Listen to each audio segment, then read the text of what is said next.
আমি কোনো তাফসির না বলে ব্যাখ্যা না রাত হয়ে গেছে, এজন্য লম্বা করছি না।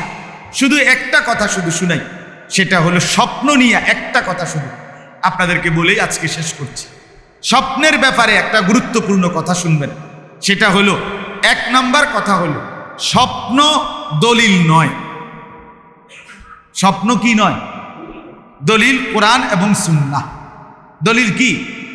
অতএব স্বপ্নে দেখা গাছের ফুঁদা বাইরিছে, স্বপ্নে আমনের গিয়া বড়ি ফাইছে, স্বপ্নে আমনের তাল গাছের কোনা ফাইছে, স্বপ্নে বাঁশ মুয়ের থেকে ফানি ফুটছে, কথা বুঝছেননি? অতএব সবে গিয়া এ কথা বিশ্বাস করে লাইন ধরছে, এটা ঠিক? এটা কি না? ঠিক না।